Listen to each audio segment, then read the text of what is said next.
2 февралда Кыргызстандын Тажикстандагы элчиси Жаныш Рустамбеков кызматтан бошотулду.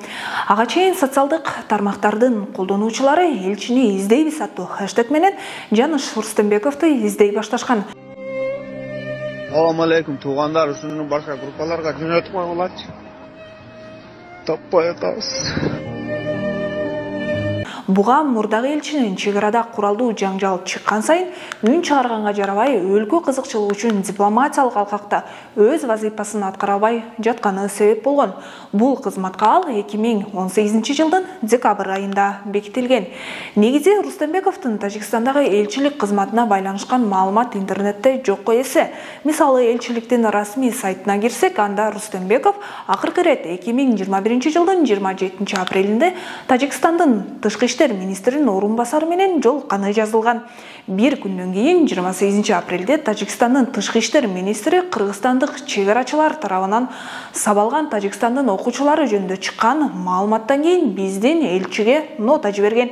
Былтыр жазында кыргыз-тажик ортосундагы чоң жаңжалдан кийин элчи элес плас көрүнгөн. Андан бери анын ишине байланыштуу маалымат жок. 6-чакырылыштын депутаттары дагы Рустамбековго ишенбечилик көрсөтүп, аны кызматтан алуу боюнча аракет көрүшкөн.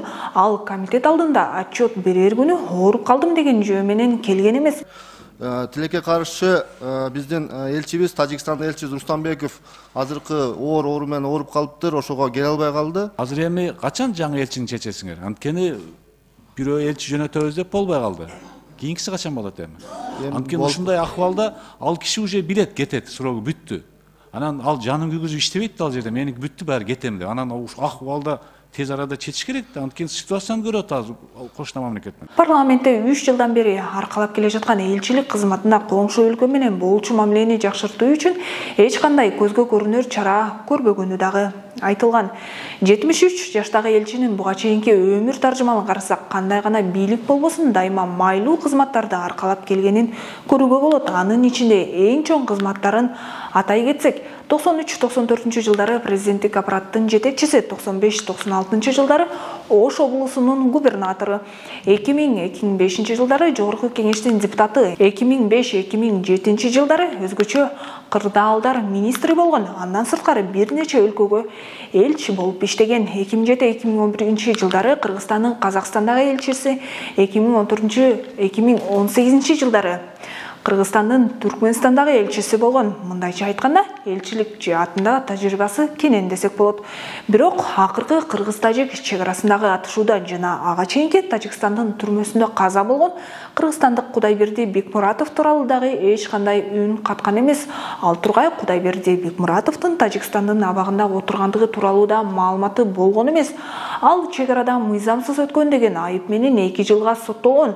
Анын камалгандыгы тууралуу маалымат, ал каза болуп атасы анын сөгүн алып келүү боюнча ачык жардам сурап кайрылгандан кийин гана бийлик бул тууралуу билген.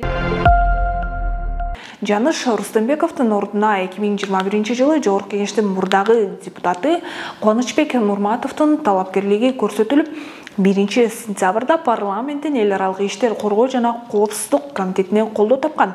Андан соң комитет чечими президентке жөнөтүлүп, жарлыкка кол коюлмак. Ага чейин Августа Нурматовго карата УКМК тарабынан алдамчылык боюнча кылмыш иши козголуп, сотко чейинки териштирүү иштери башталган.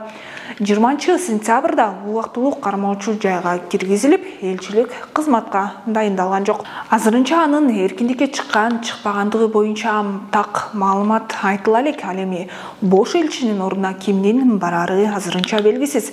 Эрежеге ылайык талапкерге алгач парламенттин комитети ишеним көрсөтүп, андан соң президентке жөнөтүлөт.